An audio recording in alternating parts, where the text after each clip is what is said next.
수달둥둥. 구독과 좋아요는 수달둥둥에게 많은 힘이 됩니다.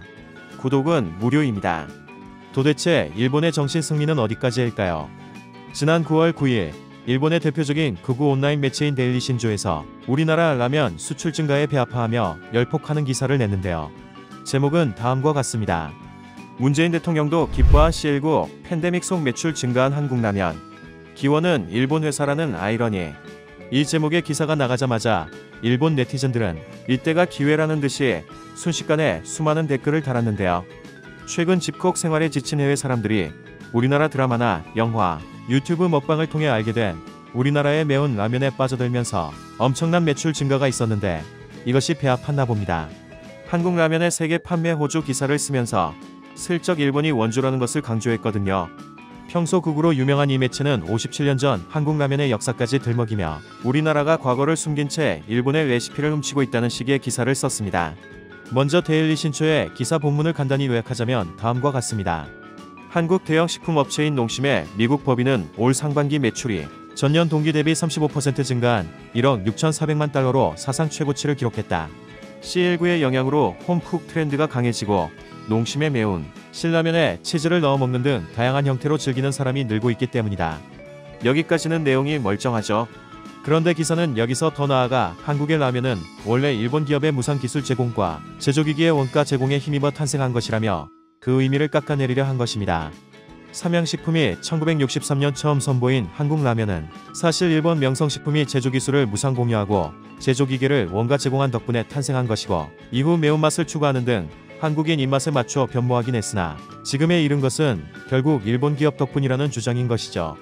물론 한국 라면의 역사를 보면 처음 일본을 통해 라면 기술이 도입되었지만 이후 우리 입맛에 맞게 개발되었고 지금 한국 라면의 인기는 라면의 한류라는 문화적 생태계가 조성되어 이루어진 결과인데 단지 60여 년 전 기술 제휴를 갖고 지금 한국 라면의 인기가 모두 일본 덕분이라는 말은 정말 일본스럽네요.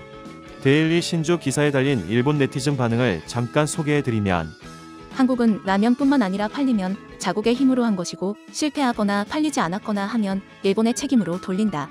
국민의 빈곤을 구하고 싶다는 삼양식품 창업주의 생각에 공감한 요조식품. 당시 오쿠이 기업 스미 사장이 기술을 무상으로 공여, 제조 기계를 원가로 제공했다. 은혜를 원수로 갚는 거죠.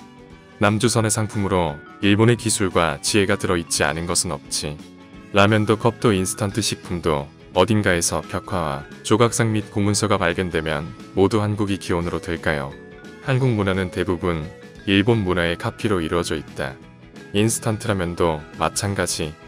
일본도 이웃 나라가 이렇게 배은망덕한지 알았다면 무상 원조 없었을 것이다. 한국에서 벤치마킹이라고 하면서 문화와 기술의 도용이나 표절 행위를 하고 있다. 무엇을 위해 기술 제공을 한 거지? 그것은 결국 일본을 교살한 거다. 은혜를 원수로 돌려주는 국민성의 한 사례. 일본 네티즌들의 반응을 보면 마치 우리나라의 기업들이 일본 기업의 기술을 몰래 훔쳐서 라면을 만들어 해외에 수출하고 있다는 것 같은 반응들인데요.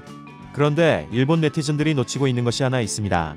일본 네티즌이 그렇게 자랑하는 라면이 원래는 중국 음식에서 유래된 것이라는 거죠. 더구나 그렇게 자랑하는 인스턴트 라면도 엄밀히 따지면 일본인이 아닌 대만 사람의 머리에서 나온 음식이거든요. 1958년 세계 최초로 인스턴트 라면을 개발한 사람은 르신 식품의 창업자인 대만계 일본인 안도모모 후쿠 회장이랍니다. 참고로 안도 회장은 대만에서 태어나 어렸을 때 부모를 잃고 일본에 넘어가 자수성가한 사람입니다. 어쨌거나 일본은 엄밀히 따지면 라면의 원조도 아니면서 원조 운운하는 모습이 참 우습네요. 정말 일본스러운 정신 승리라고 생각합니다. 오늘은 58살 된 우리나라 최초 라면의 생일을 기념하며 관련 영상을 만들어 봤는데요. 생일을 축하하며 앞으로도 세계 속의 소울푸드로 계속 뻗어나가길 기원합니다. 오늘 영상을 보시고 의견이 있으신 분들은 댓글로 남겨주시기 바랍니다. 지금까지 시사와 지식을 쉽게 알려드리는 수달둥둥이었고요. 영상이 마음에 드셨다면 구독과 좋아요 클릭 부탁드립니다. 구독은 무료입니다. 감사합니다.